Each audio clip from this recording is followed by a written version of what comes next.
Now, Eric, that was a great interview with Stephanie, but joining us now in the post-game is Rick Rule, who is the president and CEO of Sprott U.S. Holdings. How are you doing, Rick? Life is very good, thank you. Rick, as you know, we differentiate at Macro Voices by focusing on a more sophisticated audience. I think most of our audience has heard the basic gold interview with Rick Rule, which has been done so many times by so many other podcasts. I don't even want to go there. Let's talk about a hypothetical, sophisticated investor. Let's suppose we're talking about a family office with, for sake of round numbers, $100 million of assets under management. First question is, for what I think, and I'm guessing you'll agree with me, is a coming secular gold bull market over the next decade. Feels like it's more than just a 10% allocation, but what is the allocation for a large, sophisticated investor? And for someone who has the wherewithal, let's assume that our audience understands options, understands and is qualified to participate in accredited investor instruments such as private placements. How do you play this? If you were advising someone to lay out a strategy for that family office to participate in precious metals, could be gold, could be silver, could be other precious metals. How do you do it? What instruments do you use? What percentage of it is metal versus equities? How much of that is private equity versus public equity? Give us the whole rundown. Well, a lot of the answer depends on the nature of the family office and the family business. A family fortune, which is involved mostly in fixed income instruments like bonds over the longer term, needs to hedge against the possible ravages of inflation. So we begin there with an allocation to physical precious metals, ensuring the rest of the portfolio. An investor whose business gives them the ability to fight back against inflation, a private business that can be price makers as opposed to price takers, would, of course, enjoy a different sort of asset spread. But we begin by saying, if you think that gold and silver are going to go up, start with owning physical gold and silver or gold and silver surrogates. Our preference, of course, being the Sprott Physical Gold or Sprott Physical Gold and Silver products on the New York Stock Exchange. Moving on, I think it's important to note that if you look at a 40-year gold chart, I refer to the 40-year Barron's Gold Mining Stock Index, you will see that, at least in a historic context, we are either approaching the bottom, at the bottom, or just off the bottom of a fairly dramatic bull market in gold equities. Your listeners who have been through it, of course, understand that. The importance of that is really threefold. The first is that people's timing is probably pretty good, at the bottom, close to the bottom, just off the bottom. But the second thing to note is that recoveries from bear market bottoms are very dramatic in the gold space. They vary between about 200% on the low side to 1,200% on the high side. And these recoveries take place over fairly constrained periods of time, between 2 years and 4.5 years, which means that what we're looking forward to, if past is prologue, is somewhere between a 200% gain and a 1,200% gain in the equities, which is fairly dramatic. The point of that is that early on in a gold bull market, you participate not in terms of trying to outperform the market itself, which performs well, but trying to obtain market performance with less risk.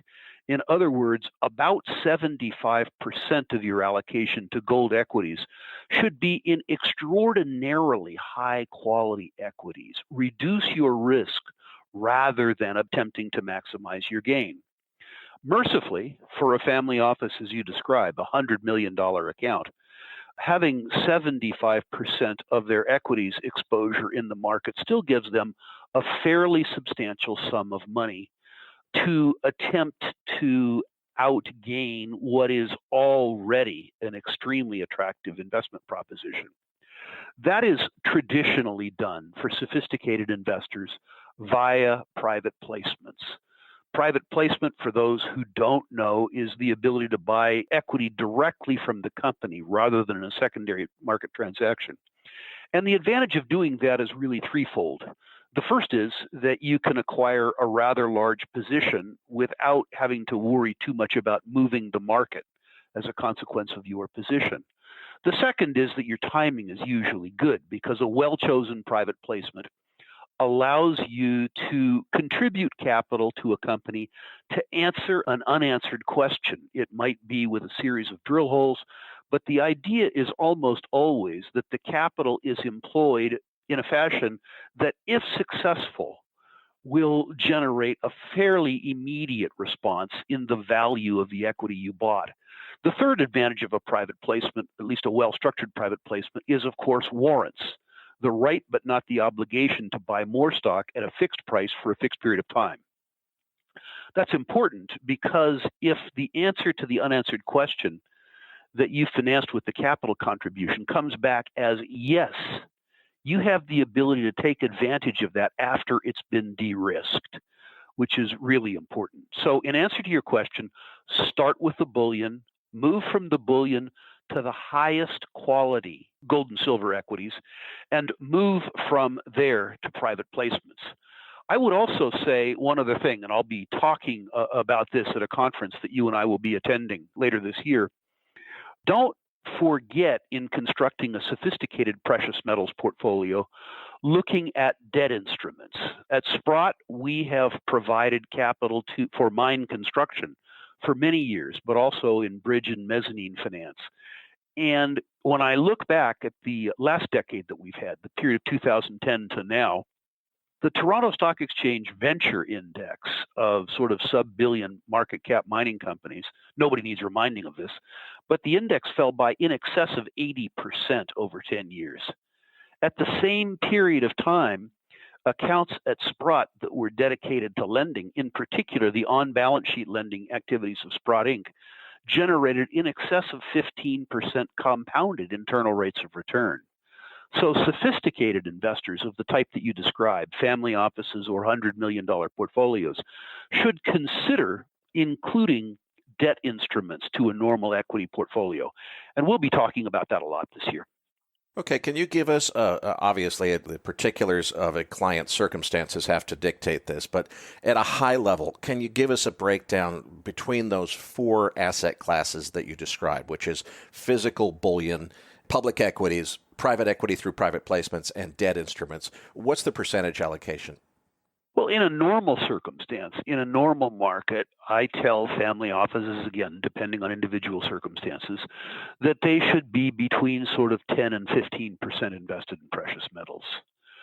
For a variety of circumstances, the low valuations of the equity and my own concerns about things like the US dollar, sophisticated investors, I think, now can go up to sort of 20% involved in precious metals and precious metals equities. I believe in having lots of liquidity in accounts, meaning, as an example, lots of cash. And although gold and silver are volatile, I consider them to be bedrock currencies. So my own suspicion is that most accounts at present should be sort of 10% of the total account in bullion, particularly if other aspects of their portfolio are really bond-centric, in particular long bond-centric, where the account needs protection from the ravages of inflation. From there, I would suggest a portfolio that is, once we're past the bullion, into other investment instruments. I would suggest a portfolio that is at least 75% investment-oriented. This can be done either by buying the equities of the highest quality gold companies or creating a portfolio that is combining the equity of the highest quality precious metals mining company with debt instruments from other companies where your upside is perhaps less, but your downside is constrained because you are at the base of the capital stack ahead of all of the other participants. And from there, after you've taken care of bullion, after you've taken care of investing so that you capture the bull market beta that you see in the gold equities, then you participate by trying to outperform the market. Now, it's worth noting, and I'll tell this joke on myself at this upcoming conference. The truth is that all of the money that I currently invest prudently, I made by speculation. So I'm not saying don't speculate. What I am saying is invest before you speculate.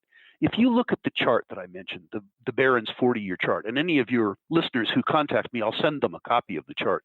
If you look at this chart, one of the amazing things that comes out of it is the incredible performance of gold equities in these recoveries. As I said earlier in this interview, recoveries are commonly between 200%. That's the whole index, not the best stocks, and 1,200%. So for most of the money that you have invested in the sector, the idea is just catching market beta with as little risk as you can have in place. Of course, the historic gains occur with the money that you invest more aggressively. But I can't say enough. Invest before you speculate. Okay, so to summarize, we're looking at about 10% of total net worth in physical bullion, gold and silver, bars, coins, whatever the denomination is. And then on top of that, another 7% or so of total net worth in a combination of public equities and debt instruments, and maybe another 3% in speculative private placement kind of things. Is that a fair summary of the allocation? Yeah, in a very general sense, that's absolutely right. Now, Rick, you're going to be covering this topic and so much more at the Silver and Gold Summit with me coming up in just over a week. It's on October 27th and 28th. Now, you got a number of panels that you're a part of, but you're also doing some keynote presentation. What do you plan on talking about when you're out there at the show? Actually, surprisingly, a lot about what we just talked about. Strategies for participating in a gold equities bull market. It has been so long since we've been in a bull market that many speculators and many investors forget the lessons that they should have learned in prior bull and bear markets. So interestingly, the topic that we talked about today will be the focus of what I'm talking about in San Francisco. The importance of capturing beta and how to capture alpha if you're after alpha. Right, right. Well, Rick, you know what? I look forward to seeing you out there, and I'll see you in a week. It'll be a pleasure. Thank you. Well, thank you for joining us.